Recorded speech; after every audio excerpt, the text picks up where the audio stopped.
નમસ્કાર, આપની સાથે હું આકાંક્ષા. તમે જોઈ રહ્યા છો રાજકોટ. અત્યારે બધી જગ્યાએ ગુજરાતમાં વાત કરીએ તો દક્ષિણ ગુજરાતમાં સૌથી વધારે વરસાદ હતો. એ સિવાય અત્યારે બધા જ આખા ગુજરાતમાં અતિવૃષ્ટિ જેવી પરિસ્થિતિ તો સર્જાણી જ હતી. પણ આજના દિવસની વાત કરીએ તો થોડા છેલ્લા 1-2 દિવસમાં વરસાદે થોડો વિરામ લીધો હોય એવું આપણને લાગી રહ્યું છે. પણ તેમ છતાં ઘણી બધી જગ્યાએ તો છૂટોછવાયો વરસાદ હજુ પણ શરૂ છે.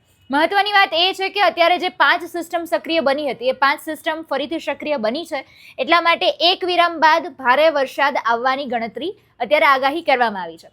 વિંડી અત્યારે મારી સામે છે. હું તમને વિંડીના માધ્યમથી સૌથી પહેલા તો વાદળોની પરિસ્થિતિ અત્યારે સમજાવું. તો વાદળોમાં અત્યારે તમે જુઓ કે ગુજરાત પર હજુ પણ વાદળો દેખાઈ રહ્યા છે. અમદાવાદ મહેસાણા વાળો જે આખો પટ્ટો છે એ બધી જ જગ્યાએ હજુ પણ વરસાદ આવી શકે તેમ છે, ભારે વરસાદ આવી શકે તેમ છે.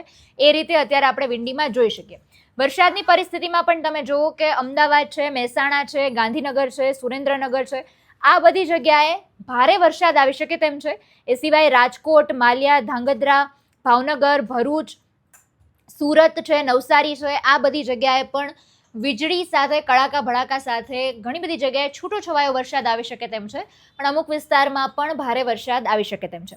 તેને પગલે જ ખાસ હું જે જગ્યાએ યલો એલર્ટ આપવામાં આવ્યું છે એની પણ તમને હું માહિતી આપું તો રાજ્યમાં મેં જેમ વાત કરી કુલ 5 સિસ્ટમ અત્યારે સક્રિય બની છે.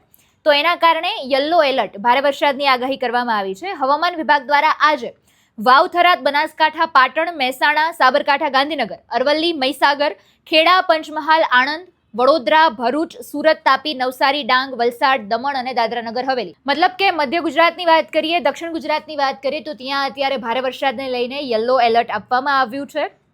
આવતીકાલ એટલે કે 28 જુલાઈના રોજ પણ દક્ષિણ ગુજરાતમાં ઘણી બધી જગ્યાએ છૂટોછવાયો તો ભારે વરસાદ આવી શકે તેમ છે.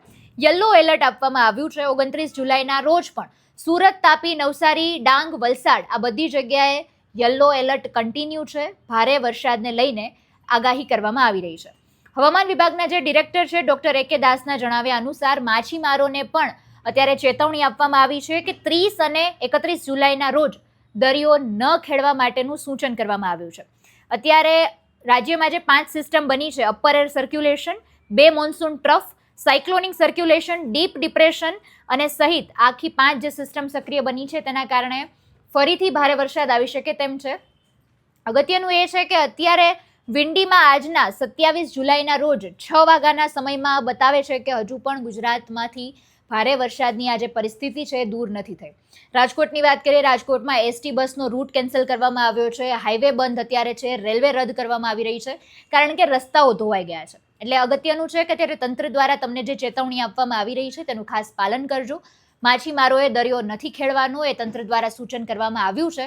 અને હજુ પણ આ ભારે વરસાદને પગલે ગુજરાતમાં કેવી પરિસ્થિતિ સર્જાઈ શકે તેમ છે એ જોવાનું રહ્યું. નમસ્કાર.